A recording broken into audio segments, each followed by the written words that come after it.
जब से stock market में 2020 के बाद ऑल टाइम हाईज लगाना चालू कर दिया था और पिछले 5 साल में जिस तरीके से bull run Indian stock market में दिखा है, वहाँ पे चाहे एक्सचेंजेस के स्टॉक्स हो या फिर कोई एसेट मैनेजमेंट कंपनीज हो, इनके अंदर काफी बड़ा बूम आया है।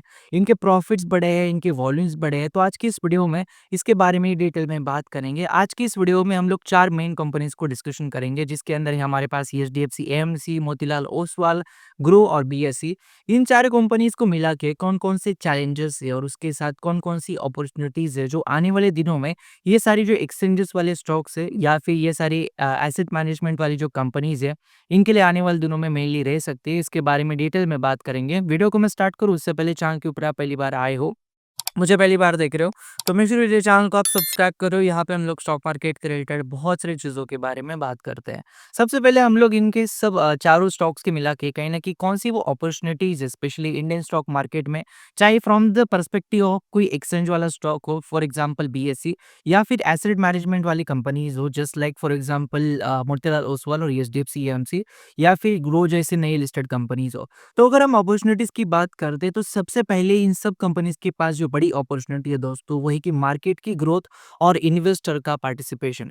जैसे मैंने वीडियो का स्टार्ट में ही कहा था कि 2020 के बाद जिस तरीके से इन्वेस्टर ने इंटरेस्ट दिखाया है इंडियन स्टॉक मार्केट में, बहुत ज़्यादा वॉल्यूम्स और बहुत ज़्यादा पैसे इंडियन स्टॉक मार्केट में आए। अब क्या है कि सारे जो लोग आते हैं वो सब लोग इन्वेस्टिंग के लिए तो आते नहीं। कुछ लोग होते हैं जो इन्वेस्टिंग करते हैं, कुछ होते हैं जो ट्रेडिंग करते हैं। तो डेफिनेटली ये सारे जो ये एसेट मैनेजमेंट वाली कंपनीज़ है, इनके लिए भी और चाहे एक्सचेंजर्स हो, इनके लिए भी काफ़ी बड़ी अपॉर्चुनिटीज़ है। बिकॉज़ ज़्यादा पार्टिसिपेशन होगा, मार्केट की ग्रोथ ज़्यादा होगी, तो ऑब्वियसली इनके प्रॉफिट्स भी बढ़ेंगे और आने वाली दिनों में ये इनके लिए सबसे बड़ी अपॉर्चुनिटी है। दूसरी जो अपॉर्चुनिटी है दोस्तों, वो है कि वेल्थ और एसेट मैनेजमेंट का एक्सपांशन। जैसे कि आप लोगों को पता है कि पहले 1 करोड़ कमाना बहुत बड़ी बात हुआ करती थी, लेकिन आज के डेट में लोगों के पोर्टफोलियोज़ 1-2 करोड़, 4 करोड़ बहुत ही ईज़िली चले जाते हैं। जस्ट बिकॉज़ लोगों को बात बहुत ज़्यादा नॉलेज हो गया, लोगों के पास पैसे ज़्यादा है और लोग अपने डे टू डे जो इनकम है, इसका भी काफ़ी ज़्यादा हिस्सा स्टॉक मार्केट में इन्वेस्ट करते हैं। और ये सब चीज़ें जब होती है, तो कहीं न कहीं ये जो सारी एसेट मैनेजमेंट का वाला जो बिज़नेस है, इसके अंदर एक अच्छी खासी ग्रोथ आती है। लोगों का उसी के साथ जो म्यूचुअल म्यूचुअल फंड के अंदर लोग इन्वेस्टमेंट करते हैं, इसके अंदर भी एक अच्छी अपॉर्चुनिटी इन सारे स्टॉक्स को आने वाले दिनों में रह सकती है। Just like for example grow हो गया, मोतीलाल ओसवाल हो गया। तीसरी जो अपॉर्चुनिटी है दोस्तों, वो है कि डिजिटल का मोमेंटम और फिनटेक कंपनीज का मोमेंटम।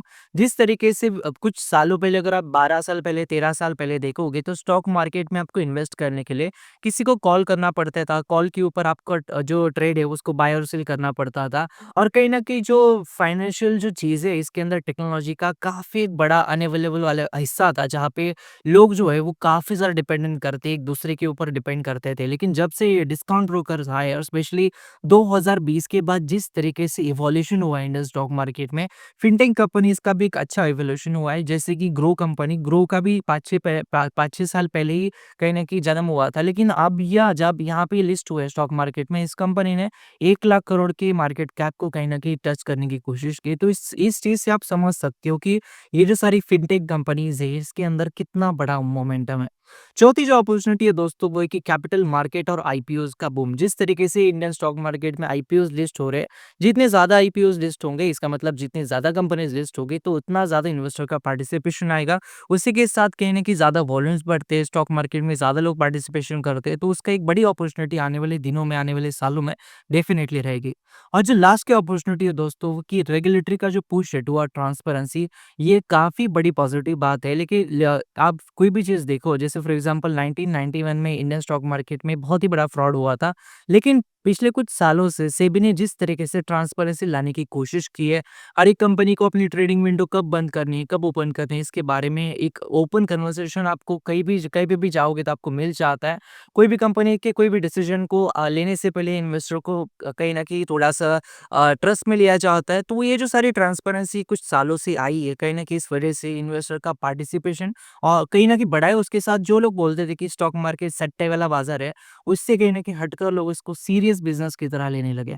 अब ये तो हो गई सारी अपॉर्च्युनिटीज़ की बात तो, लेकिन ऐसा नहीं कि सब चीज़ें बहुत अच्छी है, कुछ चैलेंजेस भी है जिसको हम आगे देखेंगे। तो सबसे पहला जो चैलेंज है दोस्तों वो है कि हाई कॉम्पिटिशन। ये जो सारी स्टॉक्स है दोस्तों, चाहे बीएसई हो गया तो बीएसई को बड़ी कॉम्पिटिशन एनएसई देता है। चाहे आप कोई मोतीलाल ओसवाल की बात करोगे तो उनको कॉम्पिटिशन एचडीएफसी देता है।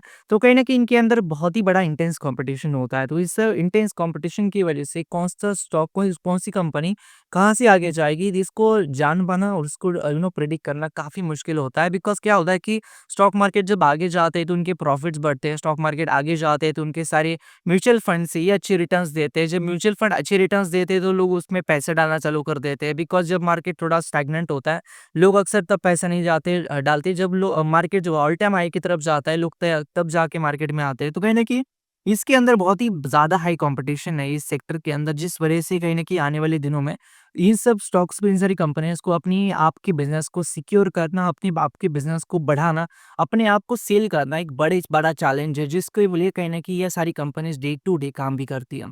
दूसरा जो चैलेंज है दोस्तों वो है कि मार्जिन का प्रेशर और फीस का प्रेशर। सेबी ने जिस तरीके से कुछ व्हाइट पेपर्स लाए, कुछ रेज़ोल्यूशंस लाए, जिस वजह से इनके प्रॉफिट्स के ऊपर कई बार अनफॉर्च्यूनेटली कई बार ऐसी अनवांटेड चीज़ें हो जाती है, जिस वजह से इनके प्रॉफिट जो है कई बार बहुत ही ज़्यादा ढह जाते हैं। तो इसमें इनकी कोई गलती नहीं होती, लेकिन ये जिस एनवायरनमेंट में काम करते हैं, यहाँ पे रेगुलेटरी का काफ़ी ज़्यादा मॉनिटरिंग होता है। तो कहीं न कहीं ये भी एक बड़ा चैलेंज है कि अगर रेगुलेटरी प्रेशर की वजह से इनकी फीस के ऊपर कोई एडवर्स इफेक्ट होता है, तो ये इन सब चीज़ों से किस तरीके से अपने आप का वे निकाल लेंगे, ये भी एक देखने वाली चीज़ होगी।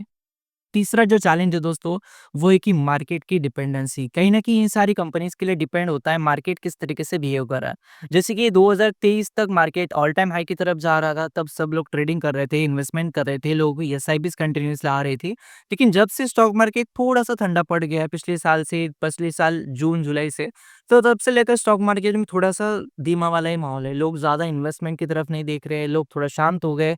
पहले क्या हुआ करता था 2-3 साल पहले कि हर किसी के पोर्टफोलियो के अंदर आपको अदानी के स्टॉक दिखते थे। हर कोई सट्टा लगाना चाहता था, हर कोई अपने पैसे को डबल-ट्रिपल कर रहा था। लेकिन इन सिप सब चीज़ों के चक्कर में अपने आप को स्टेबल रखने के लिए इन सारी कंपनीज़ को मार्केट के ऊपर काफ़ी डिपेंड करना पड़ता है। इसमें उनकी कोई गलती नहीं होती, डिपेंड करता है कि मार्केट अगर अच्छा चल रहा है तो उनका बिज़नेस अच्छा चलता है, मार्केट अगर थोड़ा-सा भी खराब चल रहा है तो उनके बिज़नेस के ऊपर भी इसका इफ़ेक्ट होता है।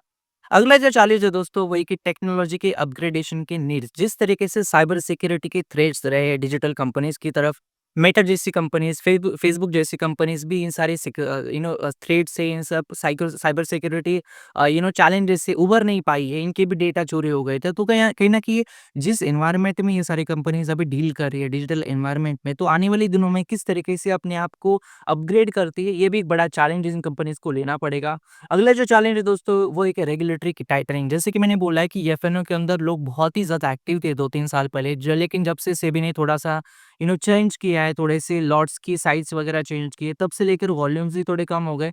लेकिन क्या होता है कि इनके बिज़नेस तभी हो पाता है जब लोग ज़्यादा ट्रेडिंग वगैरह करते हैं, तो because day to day base के ऊपर इनकी जो फीस होती है, ब्रोकिंग फीस होती है, कहीं न कहीं इन सब चीज़ों के ऊपर ये काफ़ी डिपेंड करते हैं। तो कहीं न कहीं रेगुलेटरी टाइटनिंग जब होती है तो उनके प्रॉफिट वगैरह भी कम होते हैं, जो कि एक बहुत बड़ा चैलेंज इन सारी कंपनीज़ के लिए है। और वो जो लास्ट वाला चैलेंज है दोस्तों वो है कि इन्वेस्टर के बिहेवियर का जो रिस्क होता है।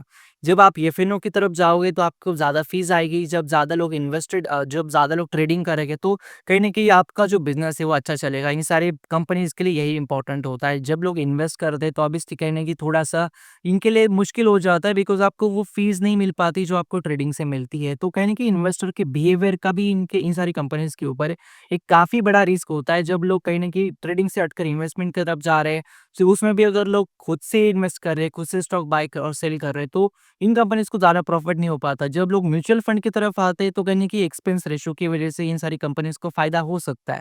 लेकिन तब भी देखना पड़ेगा कि कहीं न कहीं इन्वेस्टर के बिहेवियर के ऊपर काफ़ी डिपेंड करता है। लोग ट्रेडिंग कम कर रहे हैं तो कहीं न कहीं इनके प्रॉफिट वगैरह भी थोड़े से कम होते हैं। लोग ट्रेडिंग बढ़ा देंगे फ्यूचर में, तो कहीं न कहीं इनके प्रॉफिट वगैरह भी आपको बढ़ते हुए नज़र आएँगे। तो डिपेंड करता है कहीं न कहीं किस तरीके से आने वाले दिनों में इन सारी अपॉर्च्युनिटीज़ को ये सारी कंपनीज़ यूज़ करती है और इन सारी चैलेंजेस को किस तरीके से ओवरकम करती है। तो एज़ ए इन्वेस्टर आपको ये सारी चीज़ें पता होनी चाहिए।